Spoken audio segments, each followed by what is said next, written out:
Listen to this before the fire learns your name, because on this forge a man does not die once. He is burned into memory and forced to scream inside the next victim forever. The skin on my palms bursts open. I hear it before I feel the pain. A dry crack, like a dead branch snapping under a boot. Only it is my own flesh peeling away from the bones, and the smell is roasted meat, my meat.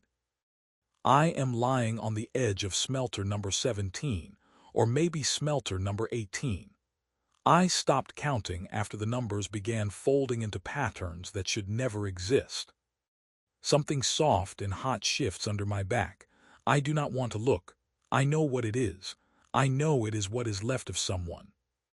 The furnace howls not like a machine but like a living thing being tortured and enjoying every moment of it. The sound crawls into my bones and shakes inside my teeth. I try to breathe, but my lungs are full of smoke. Not ordinary smoke. The smoke that remains after everything has been processed. Metal, plastic, flesh. This one is still alive, a voice says somewhere above me. Look, he is breathing. Footsteps scrape across metal, or claws, or boots. I can no longer tell the difference. I raise my head. A mistake. Pain explodes in the back of my skull and the world swims. I see a shape above me. An overseer. A black mask with slits instead of eyes. His hands have no fingers, only needles, long, thin, wet with something dark. Maybe throw him into the sixth furnace, a second voice says from the left, or leave him until morning. There will be no morning, the first one answers. He laughs as if that is very funny. I try to say something. I open my mouth and a wet cough comes out instead of words. It tastes of sulfur. The overseer bends lower. The needle fingers almost touch my face. I see myself reflected in the black surface of his mask, warped and blurred. I do not recognize myself. You want to speak, he asks almost gently. Then speak. There is nobody here who will listen. And I understand that he is right. There is nobody here. Only me, burned and broken, and those two, for whom I am already a corpse. Tomorrow they will drop me into the furnace, or today, or in an hour. Time runs strangely here like molten metal. Sometimes it rushes. Sometimes it freezes and grows crusts around itself. But I will speak anyway, because if not now, then never. My name was not like that. That is not where this begins. I lost my name long ago, somewhere between the first shift and the 100th, when the days fused into one endless howl of furnaces. But I remember something else. I remember how it began. I remember how the sky broke. I remember how we, fools that we were, thought we knew what hell was. Before chaos came, I worked on conveyor line number 42. Sector Ash 15, third level. We made shell casings for heavy guns. 18 hours a shift, 6 days a week. On the 7th, mandatory prayer to the machine god. There were about 300 of us there, maybe more. Faces blended into one gray mass. Everyone wore the same robes. Everyone had the same burns on the hands. Forge Block 5, they said, produced parts for battle tanks. Forge Block 7 made something for the fleet. We did not know exactly. We were not supposed to know. Morning began with the siren. 5 in the morning by planetary time. We got up because if you did not, the overseer would stitch your nerves with a shock prod. Twice I saw a man decide to sleep a little longer. They dragged him away, and he never came back. We washed in cold water from common taps. The water smelled of chemicals and rust. Breakfast was gray paste made from recycled protein. Its texture was like plaster. Its taste was like cardboard mixed with machine oil. But you ate, because there would be no ration on shift until evening.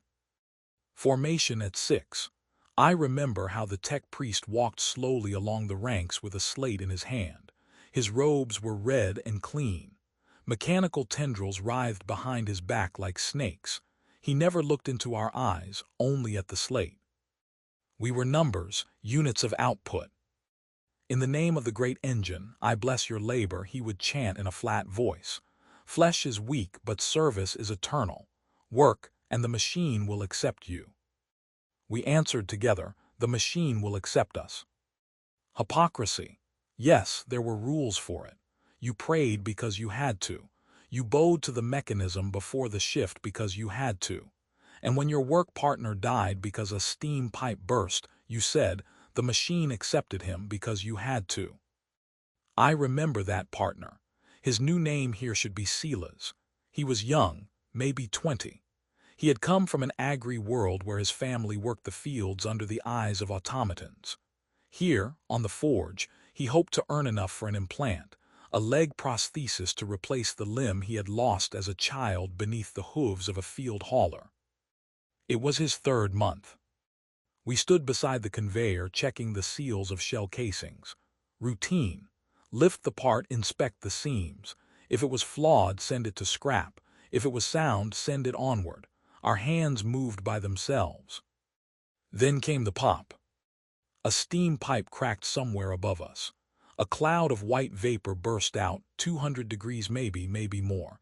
Silas did not even have time to scream. He simply fell. The skin slid from his face like paper. His eyes better not remember them. The alarm screamed. The conveyor stopped. Repair servitors came rushing in, soulless pieces of flesh and metal that fixed the pipe. Medics carried away the body of Silas. The overseer came over.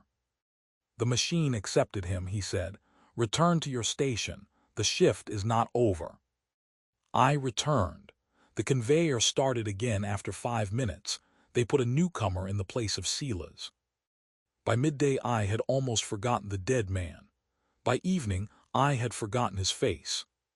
That was how we lived. 18 hours of work, then the barracks. A huge blockhouse where we slept packed together on bunks. Sometimes they showed us propaganda reels. The Emperor on the Golden Throne. Space Marines destroying heretics.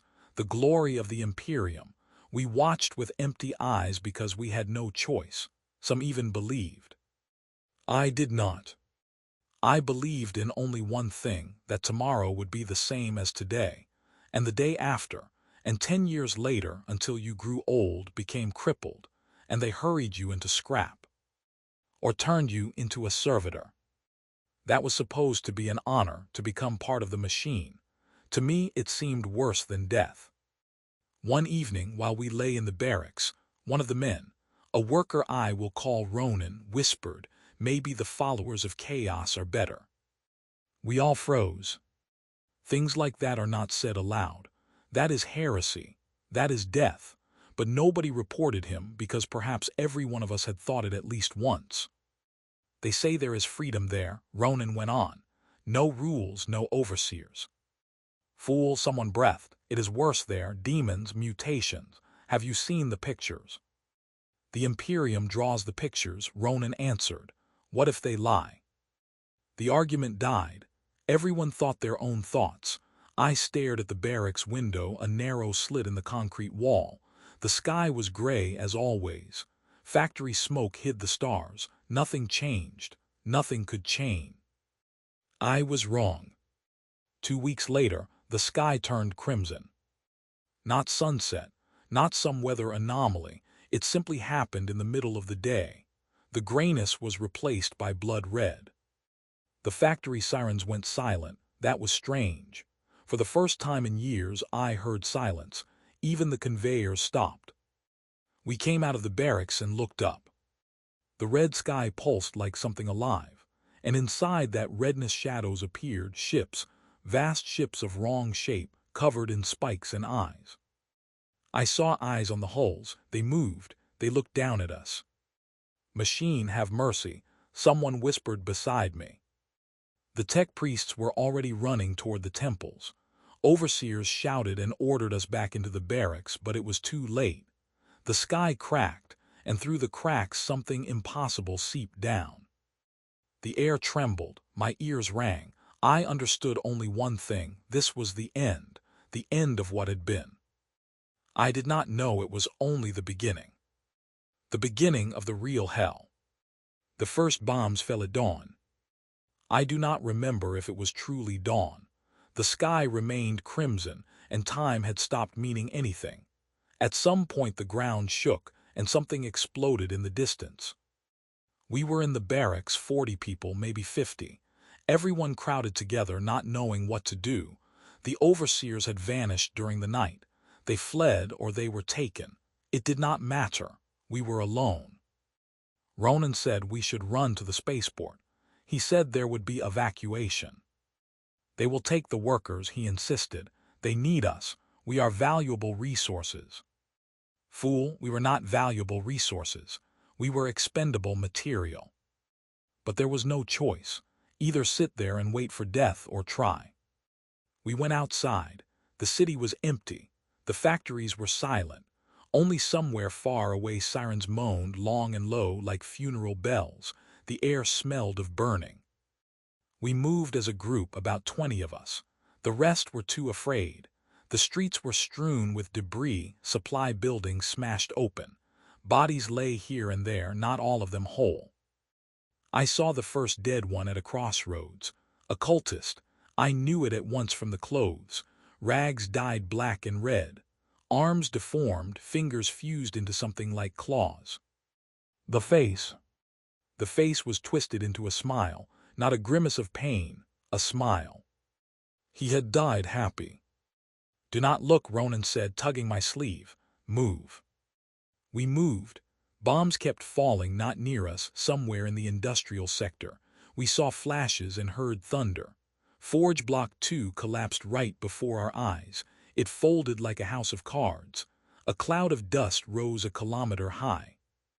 By midday, or what I took for midday, we reached the district where the spaceport should have been. Madness ruled there. Crowds stormed the gates. Guardsmen fired over their heads. Someone screamed about demons. Someone prayed. We pushed closer. Ronan tried shouting something to the soldiers. They did not listen. One guardsman turned toward him and raised his rifle. Back he barked, "Personnel only." "We are workers," Ronan shouted. "We have markings. We are from the forge." "I do not care. Back or I shoot." Ronan did not step away. He moved forward. The guardsman fired without another warning, simply fired. Ronan was thrown backward. He fell into the crowd. People screamed and began crushing one another as they tried to escape. I ran. I do not remember where. I simply ran. I found myself in an alley between two warehouses, pressed against a wall, trying to breathe. My hands were shaking. One thought kept striking in my head. They abandoned us. The Imperium abandoned us. Then a sound came from nearby. Not an explosion, something else. A buzzing. No, a wail, thin, high, cutting through the ears. I turned. At the end of the alley stood a figure the size of a man. Maybe it had once been a man, not anymore. The body was swollen. The skin had split. Something luminous oozed from the cracks. The arms had become tentacles. The head was thrown back, the mouth open, and from it came that same wail. I ran again. I ran and did not look back. Behind me I heard wet slapping, as if someone were running through puddles or through entrails. I turned a corner, dove into the basement of a ruined building, crawled into the darkest corner and breathed through my mouth, trying not to make a sound. The wail passed by and faded somewhere far away. I sat in the darkness for I do not know how long, an hour, 3, a day. Then other people came down, survivors. We formed a group of about 10 and told one another what we had seen. Someone had seen demons. Someone had seen space marines in black armor. Someone only cried. By the second day the food was gone. So was the water. We tried to leave the basement, but the streets were patrolled by them, the cultists. Groups of 5 or 6, armed with whatever they had, clubs, knives, lasguns. One of us took the risk. He stepped out, raised his hands, tried to surrender. They tore him apart. They did not shoot him. They tore him apart with their hands, laughing while they did it. After that we stopped going out by day. Only at night for water, from broken pipes, from puddles. It did not matter as long as it was something. On the third day the sweep began. We heard vehicles moving along the streets, heavy steps, not human. Astartes. They searched the building sector by sector and drove survivors out. We sat in the basement in silence. Someone whispered prayers, begging the Emperor for rescue. The prayers did not help. The door burst inward from a single blow. Cultists came down with lamps and clubs. They dragged us out and lined us up. One of them, an old man with a face covered in scars, walked slowly along the row, pointing with one finger. You. Those he pointed at were taken away. The rest of us were bound, hands behind our backs with rope, rough rope. It tore the skin of my wrists until blood ran. They marched us through the streets, past shattered buildings, past bodies, past burning pyres where something was being burned. I do not want to know what. When we reached the square before Forge Block 1, I saw him from far away. An Astartes, an iron warrior. He stood on a mound of human bodies mixed with broken machinery. His armor was silver, striped with the color of rust. The helmet had a horizontal visor slit and sat motionless, like a statue. But I knew he was alive. I knew he was watching us, the slaves, the meat. They drove us into a long column, hundreds of people, maybe thousands. We stood in silence and waited for what? Death, liberation. Then someone shouted a command. The column moved. We walked back toward the factories, toward the smelters, toward the furnaces. We walked back to work. Only now the flags were different, and the machines were alive. The square before Forge Block 1 had become a sorting yard. They arranged us in rows. Several hundred people, filthy, wounded, broken. Cultists moved between the lines, prodding us with clubs, shouting orders, but the real decisions belonged to others. I first saw the Dark Apostle when the sun, if it could still be called a sun, stood at its highest point.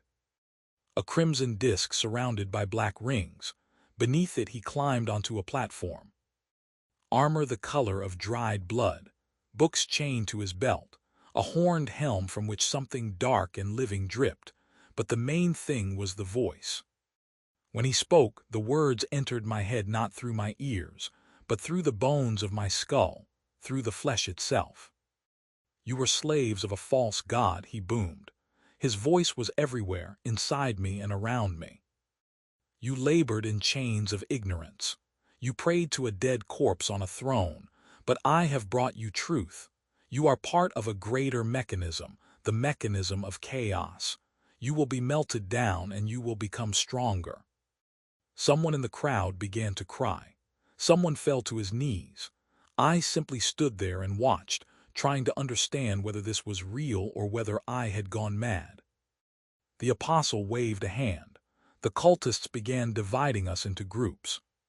Fit to the right, unfit to the left, material straight to the furnaces. They put me among the fit. I do not know why. Maybe because I was younger than the others. Maybe because luck still had one cruel use for me. We, the fit ones, stood apart and watched the unfit being led away. Nobody told us where, but screams from that direction continued for a long time. The material was driven straight to the smelters. Old people, sick people, former colleagues, they were not executed, they were processed. I saw one old man who could not walk. 2 cultists took him by the arms and legs and threw him into an open vat. He did not even have time to scream. There was a hiss, a burst, steam. Everything twisted in my stomach. I vomited on the asphalt. A cultist beside me laughed. "Get used to it, mate," he said. "Everything here is material. You too, only later." They lined up the fit ones and took us on a tour. Yes, a tour, to show us our new home, to show us the new rules. First, Workshop 3. Before the fall, tank hulls had been assembled there. Now there was a thing inside. Calling it a machine would be wrong. It was alive. As large as a house. A body of metal, but the surface pulsed like skin. Gears turned by themselves without any motor, and in the center there was an eye. One enormous bloodshot eye staring at us. Spider-class defiler, the cultist guide explained, as if we were visiting a normal factory. A blessed machine, a fusion of matter and demon. It feeds on fear and pain. Work well near it and it is pleased. Work badly. He did not finish. He did not need to. Someone from our group, a boy of about 20, gave a quiet groan and fell. Convulsions. The cultist leaned over him and looked. Weak mind, he declared, material. 2 other cultists lifted the boy and dragged him away. He did not even resist. His eyes rolled back. We continued the tour. Then they brought us to what had once been a temple of the machine god, a huge building covered in gears and pipes. Now the walls were covered in strange symbols, glowing dull red. The statue of the machine deity had been smashed. In its place stood an altar. On it lay human and mechanical parts mixed together. By the altar stood a creature. Perhaps it had once been a tech priest. Now it had 8 arms, 4 human, 3 mechanical, 1 a scaled tentacle covered in needles. The lower body was a crawler track like a servitor, but the head was almost human. Almost. Only there were 6 eyes, and they looked in different directions at once. Amigos of the dark Mechanicum, someone whispered beside me. The Magos turned toward us slowly. Cables jutted from its chest and stretched upward into the ceiling. It was connected to the temple, or the temple was connected to it. New material, it hissed. The voice was like metal scraping glass. Show the sample. Cultists shoved a woman from our group forward. She tried to break free. Useless. They tied her to an iron table. The Magos glided closer. The tentacle writhed and approached her face. The woman screamed. Quiet, the Magos hissed. It does not hurt, not at once. The tentacle touched her temple. A needle slid under the skin. The woman screamed again. The Magos tilted its head, as if listening, then nodded. Weak brain, memory damaged, suitable for a simple servitor, gear grease or feed. It drew back. The tentacle slipped out of the woman's temple. She went limp, still breathing. Alive for now. Remember, the Magos said to us, everything here has a price. So do you. Work well and you will live longer. Work poorly and you become material. Work excellently. It paused. One of its human eyes looked straight at me. Work excellently, and we will improve you. I shuddered, not from fear alone, from understanding. They were not joking. To them it was a reward. To be turned into a monster, a half-machine, half-human thing was a reward. They took us away. On the way they showed us the barracks, our new home. A former temple, yes, the statue had been knocked down, the stained glass had been smashed. In the place of the altar, bunks, hundreds of bunks hammered together from filthy boards. Stink, rats, people. Dozens, hundreds of people already lived there, broken with empty eyes. Welcome home, the cultist announced. That night I did not sleep.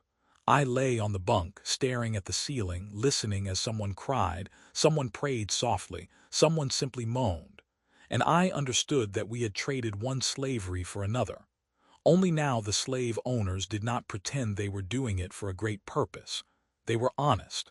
We were meat, material, fuel for their war. But there was worse. In the morning, when they drove us to our first shift, I saw a group of slaves walking voluntarily without guards. They smiled, approached the priests of chaos, stretched out their hands and begged for blessing. I did not understand why then. Soon I understood everything. The temple that had become a barracks lived by its own laws. Not written, not announced, just laws that formed by themselves when hundreds of people were locked in a room without light, without proper food, without hope. The bunks rose in 5 tiers. People fought for the upper ones. Up there the air was at least a little better, not so heavy. Below there was damp, rats, filth. I slept on the 3rd tier, the middle, neither good nor bad. During the first week I tried to stay apart. I spoke to no one. I ate my ration with my back turned, but you cannot survive that way for long. Here, either you grow connections or you are eaten, not by cultists, by your own. I met the old man on the 4th day. He slept on the neighboring bunk and coughed all night, a dull, wet cough. In the morning he came over and held out his hand. "They used to call me Elian," he said, "long ago. Now I am just the old man, you are new." I nodded. He smiled with a toothless gap of a mouth. "Stay near me. I will show you where to get water, where the latrines are, where the cultists hate walking." Elian, as it turned out, had been on this planet even before the Imperium. He had been born here when it was an independent forge that traded with many worlds. Then the Imperium came and put everything in order. They forced Elian to work. Then chaos came and forced him to work even more. "There is not much difference," he said, spitting. "Before they killed you for disobedience. Now they feed you to demons. The point is the same, work and keep quiet." He showed me hiding places where extra food could be concealed. He told me how to avoid the cruelest overseers. He explained that food was distributed twice a day, morning and evening. If you were late, you got nothing. Food. It is hard to call it food. In the morning, gray sludge in bowls, the texture of soaked paper, the smell of rotting flesh. No taste at all, only mass which you swallowed because otherwise you starved. In the evening it was a little better, soup. Sometimes hard pieces floated in it. Elian said, "Do not think about what they are, just eat." I did not think, I did not want to know, but I suspected. Once in my bowl there was a human fingernail, long and yellow. I pulled it out and threw it away. The slave sitting beside me picked it up, chewed it and looked at me. "Why throw it away? That is food too." I turned away. After that I stopped checking what was in the bowl. I simply ate. Beside Elian, I came to know a few others. A girl of 14, maybe 15, thin as a skeleton with huge eyes. Her new name in this telling is Myra, or perhaps that was what she called herself. Her memory was bad. She usually sat in a corner, hugging her knees, rocking back and forth, softly humming. I sat beside her once and asked how she was. She looked through me. "Mother told me to wait," she whispered. "She said father would come and take me. Where is father?" I did not know what to say. Elian explained later. Her parents had been killed on the first day. She had seen it and broken. Now she lived in her own world where she was still waiting for her father. A former overseer, whom I will call Vec, came later. They brought him from another factory where there were fewer slaves and less need. Vec had been reassigned here, but no longer as an overseer, as a slave. That happened. Chaos did not respect old hierarchies. They beat him every day. Other slaves did it, vengeance for the past. He did not resist, he simply endured. When I asked why he stayed in the barracks at all, and did not volunteer for a death shift, he answered simply, "Because here I still feel something. Pain, humiliation, at least it is something. On shift there is only emptiness, only mechanisms, only roaring." He was strange but honest. He explained how the system worked. Overseers were former slaves promoted not for good work, but for cruelty, for willingness to kill their own, for devotion to chaos. "There are no rules here," Vec said, sitting on the bunk with a split lip. "There are only whims. Every cultist has his own whim. One likes it when you beg for mercy. Another likes silence. A third likes insults. You do not know what will work. You act and hope." At night the barracks were quiet but not peaceful. There were moans, weeping, sometimes screams. People were taken away. Overseers came with torches, jabbed at sleeping bodies, chose. You and you, follow. Sometimes they returned before morning. Sometimes they did not. Nobody asked where they had been taken. We were afraid to learn the answer. One night I woke to a scream not human, a sound that should not exist. I opened my eyes. In the corner of the barracks where the altar had once been stood a shadow, not a cultist, not a man, simply a shadow without shape. It trembled like a mirage and looked at all of us. Nobody moved. Everyone pretended to be asleep. The shadow stood there for a minute, maybe two, then vanished, simply dissolved. But the smell remained.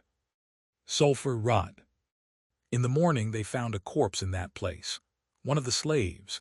He lay with arms spread wide. His face wore a smile. The body was cold. But on the skin there were marks like kisses, dozens of marks from lips that had never been there. They carried him away. Nobody spoke of it, but everyone knew. We were not alone in the barracks. Something else came at night. Elian told me then, the planet is changing. Do you feel it? The air is different. The ground breathes differently. Soon everything here will become wrong. I felt it. The barracks walls sometimes pulsed, not from the vibration of machines but by themselves. The floor was warm when it should not have been. And sometimes, if you stared too long at the symbols on the walls, they began to move. I tried not to look. I tried only to survive day by day, shift by shift. But deep inside I understood. Nobody could endure this for long. Something would break. The planet or me. Smelter number 17.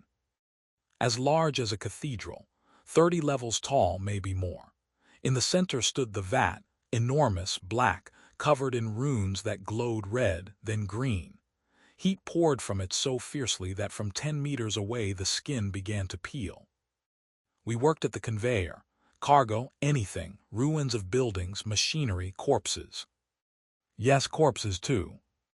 They did not sort them. They simply threw them into the common flow. Metal, materials, flesh, everything melted together.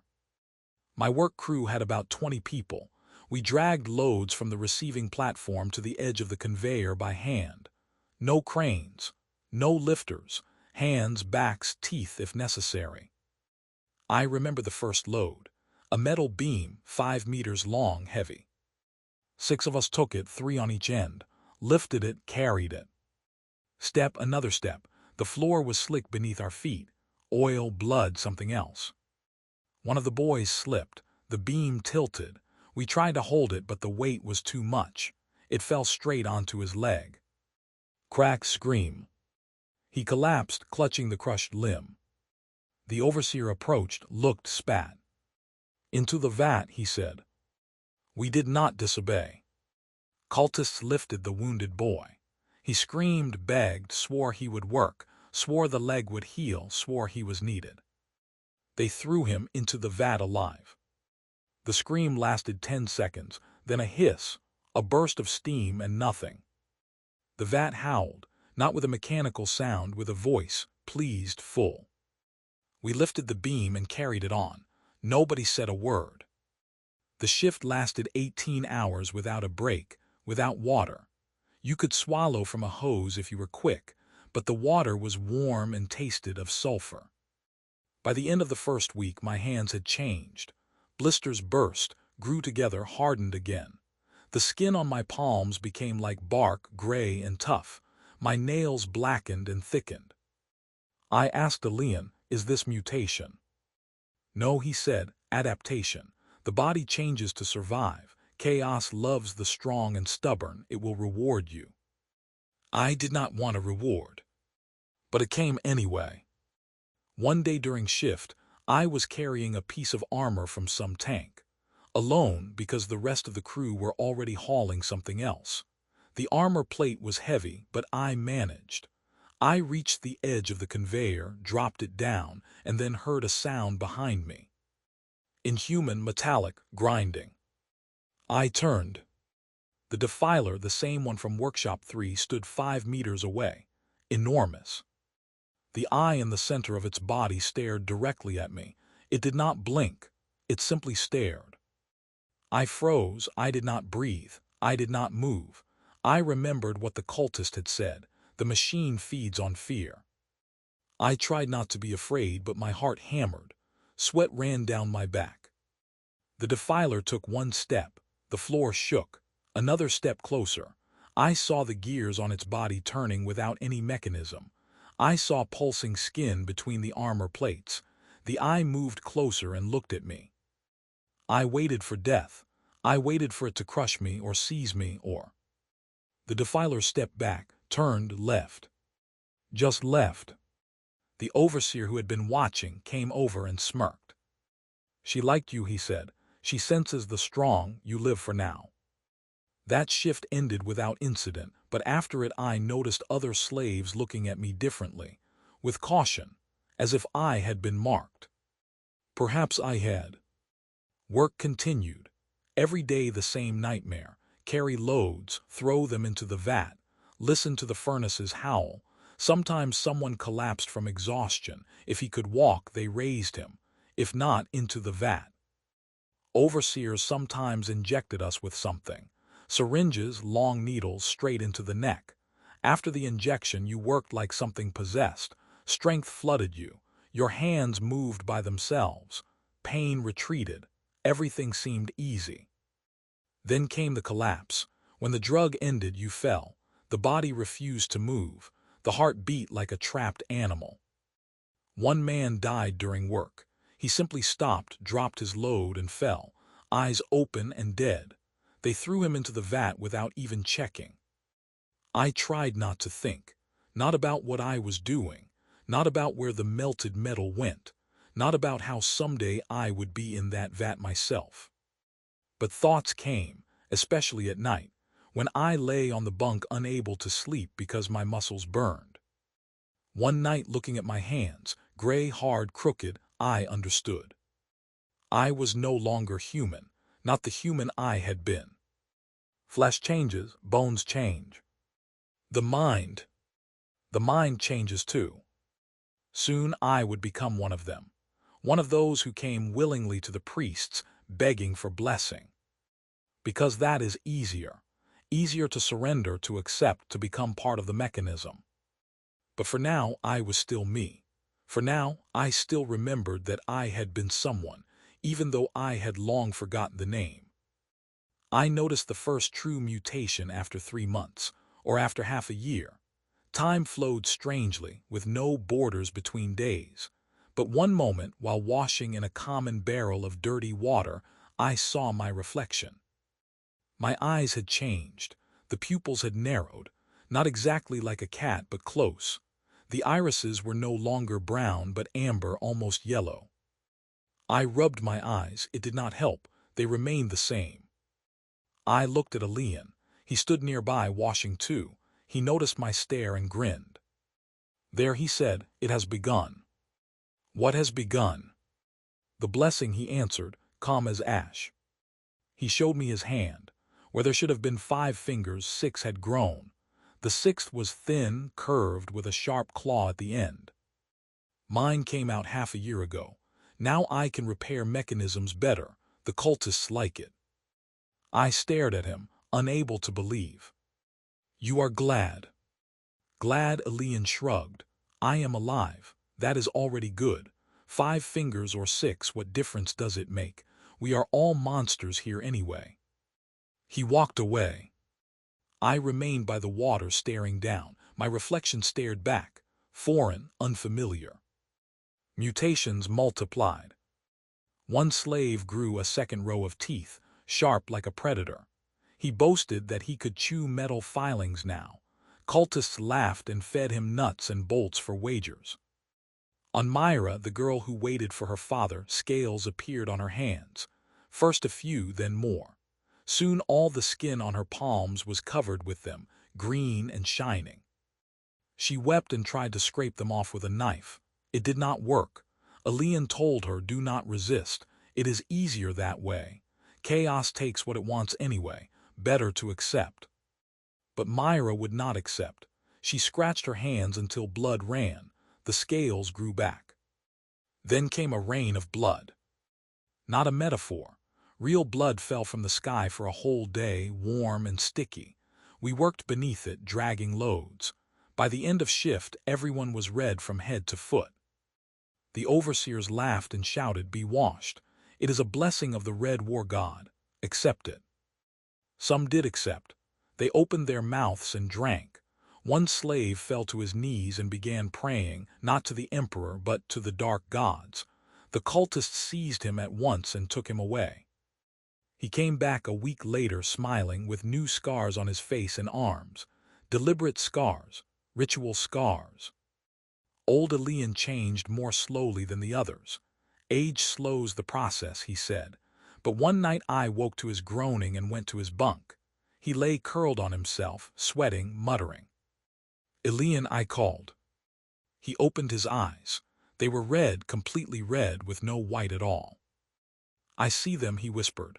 "I see demons everywhere, on the walls, in the air. They wave to me. They call." "Hallucinations," I tried to say, just. "No," he interrupted. "Not hallucinations. They are real. Before I could not see them. Now I can. Now I see the world as it is." He closed his eyes and said nothing more.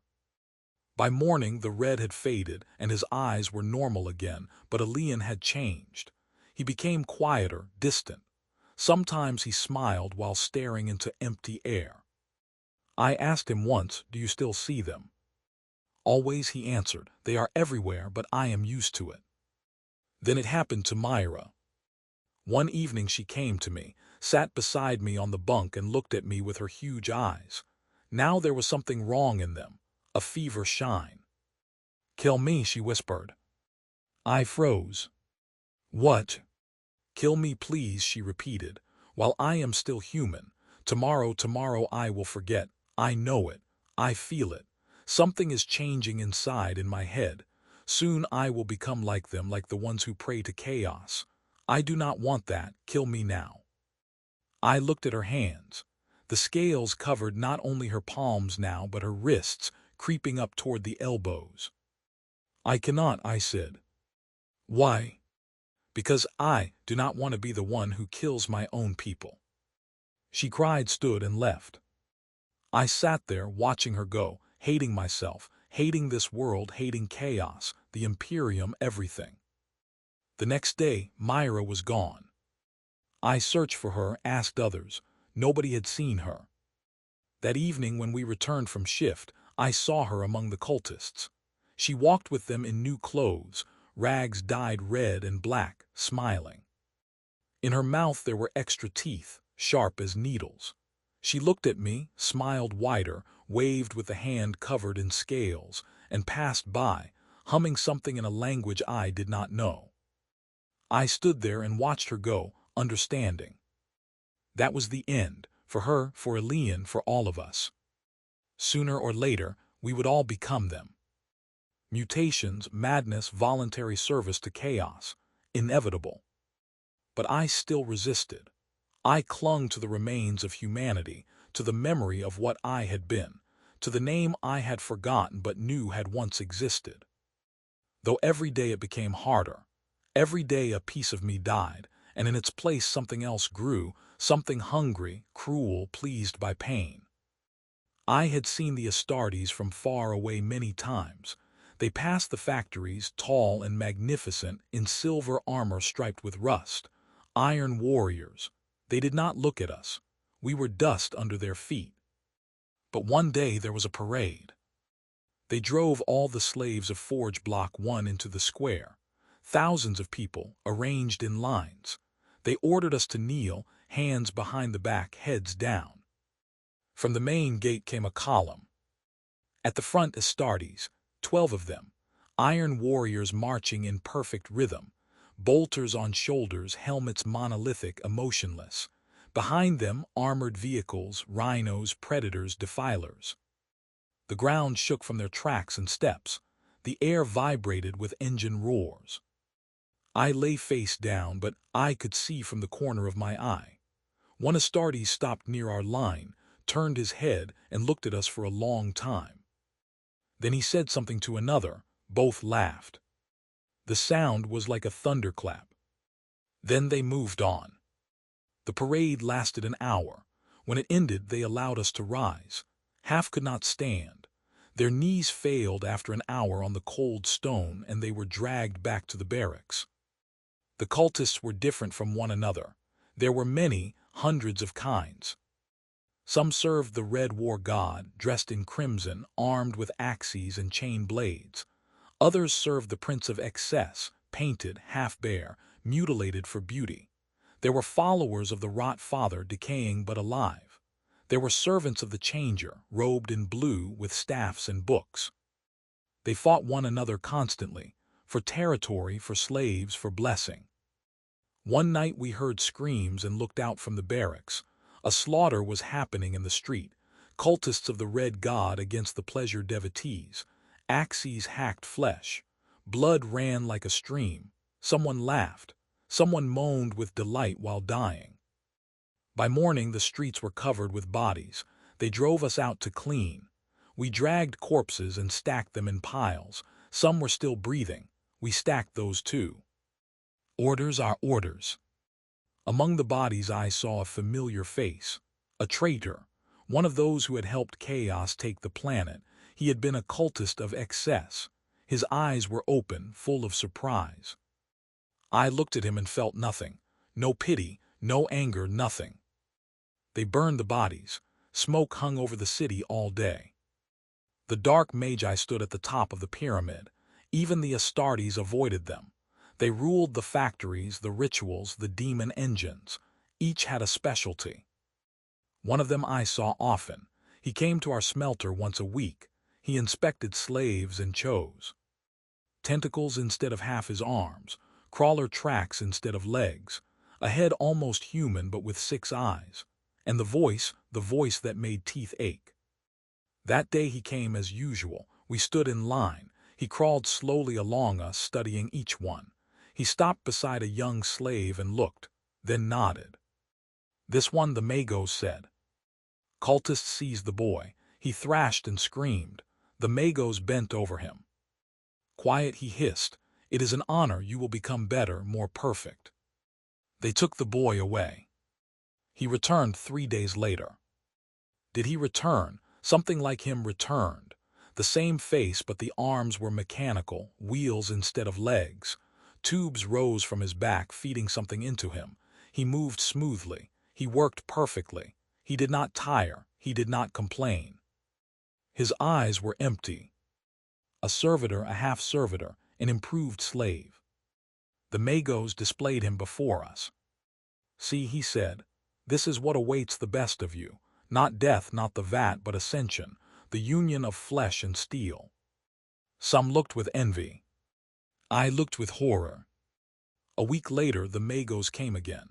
He stopped before me and studied my hands, gray, calloused, crooked, then my amber eyes with narrow pupils.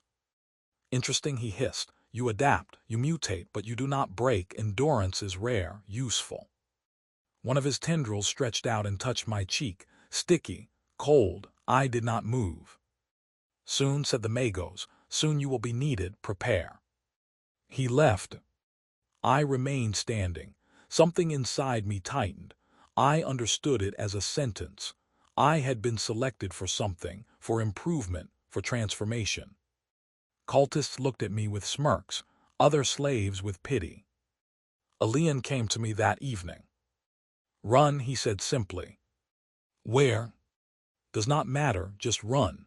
Try to do something or accept. I did not know what to choose. 2 days after the visit from the Magos, Vec, the former overseer, came to me. He sat beside me on the bunk and spoke softly. We are gathering a group, he said, about 10 of us. We want to try. Try what?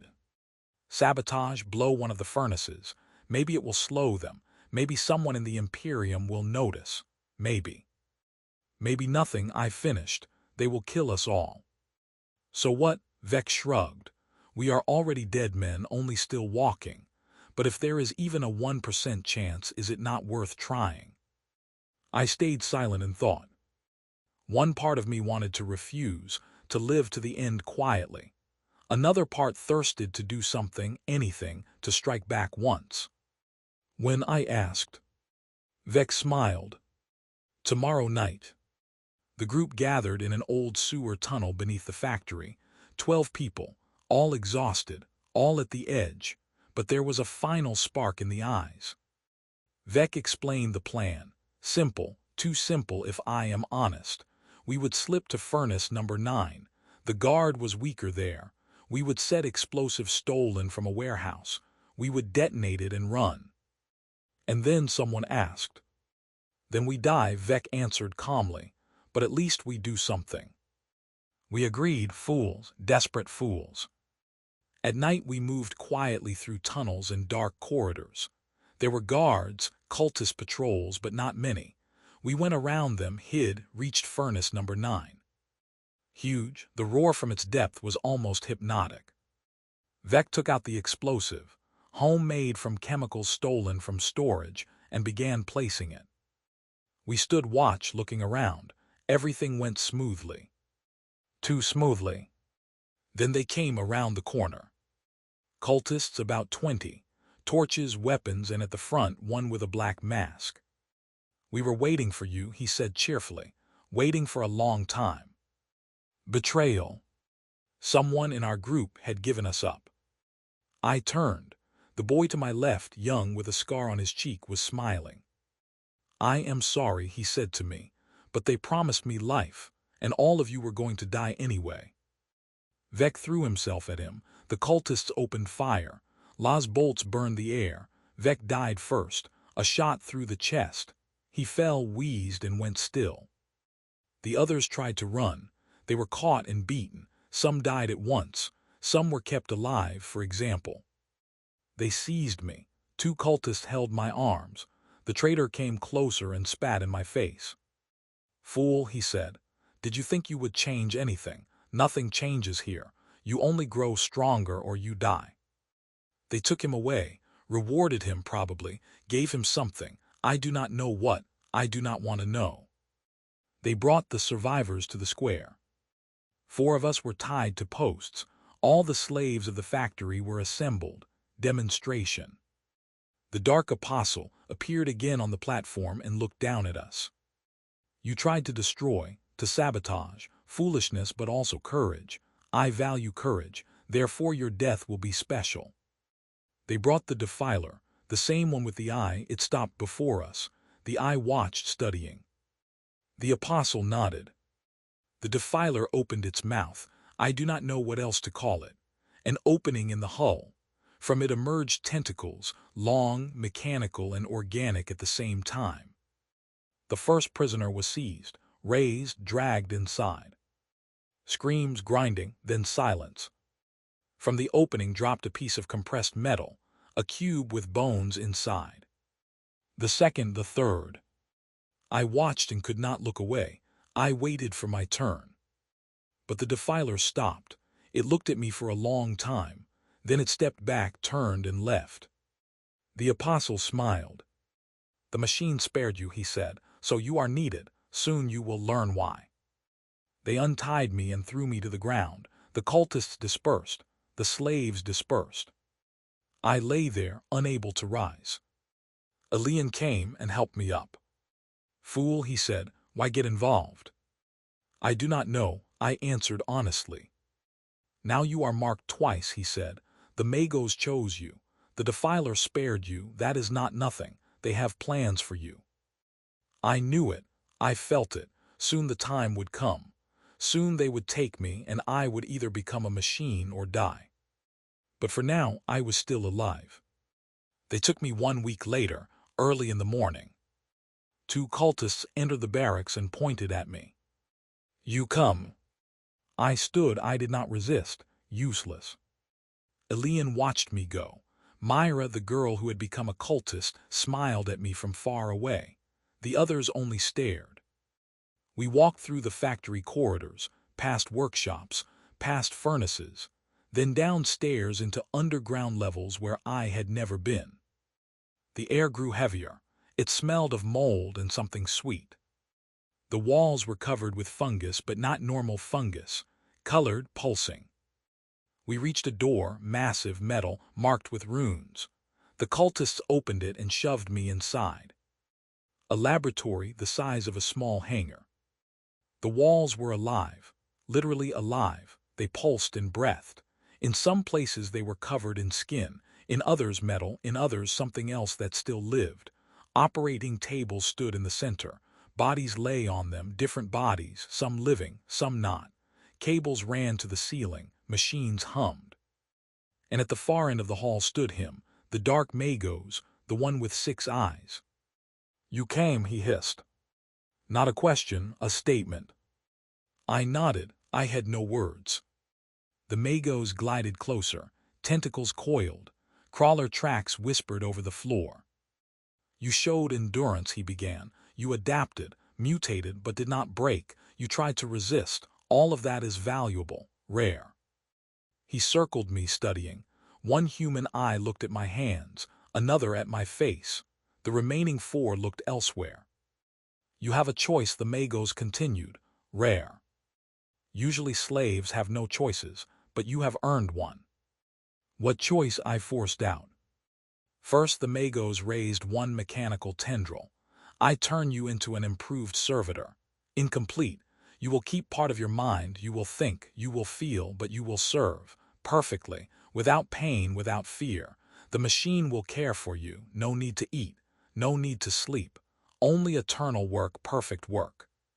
He paused and waited. I did not answer. He continued. Second, the Magos raised an organic tentacle. You refuse. Then I process you completely into material. Your flesh becomes parts for others. Your bones become fertilizer. Your brain becomes feed for demon engines. A quick death, almost without pain. He paused again, then added quietly. There is no third. I stood there and thought about what was left of me.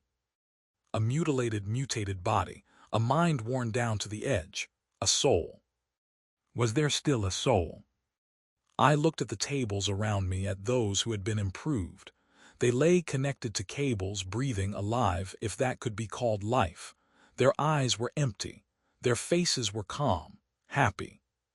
They did not suffer. They did not fear. The machine cared for them. And I still felt pain, fear, rage, despair, human feelings, curse and gift at once. The Magos waited, patiently. He could have waited forever. I opened my mouth. I wanted to say yes. I wanted to accept. I wanted peace, release. But instead I said no. The Magos tilted his head, all 6 eyes fixed on me. No, I repeated, stronger. I do not want to be a machine, not even with a mind, not even with feelings. I do not want to serve. I do not want to be part of your mechanism. The Magos remained silent, then laughed. The sound was iron grinding on iron. Fool, he said, stubborn fool, you choose death. Why? Because I am still human, I answered. Maybe only one last piece, but it is there, and I will not give it to you. The Magos looked at me for a long time, then nodded. As you wish, your death, your choice. He waved a tendril. Cultists seized me and led me away. Not to the table, but to another door, narrow and dark. Behind it was a short corridor, and at its end, a small furnace for one. They brought me to the edge and opened the hatch. Inside burned red fire, living fire. Last words, one cultist asked. I looked into the flames. They danced, they beckoned. My name was, I began, and then understood that I did not remember. The name had been erased completely. The cultist smirked. You had no name, he said. You were nobody. You remain nobody. Maybe he was right. Maybe I truly was nobody. But I had made my choice, my own last choice. They pushed me in. I fall slowly or quickly. I cannot understand. Time stretches or tightens. The fire comes closer. Heat burns my face. The skin splits. The smell of burning flesh, my flesh, fills my nose. But pain, there is no pain. That is strange. There should be pain, unbearable pain, but there is none. Instead, there is silence. Deep, absolute. I open my eyes, or I think I open them. I see the faces of Elian, Myra, Ronan, everyone I knew. They look at me and say nothing. Elian smiles, watching with red eyes. You are free, he says, at last. Myra waves her green-scaled hand. Father did not come, she says, but that is all right. I am not waiting anymore. Ronan nods.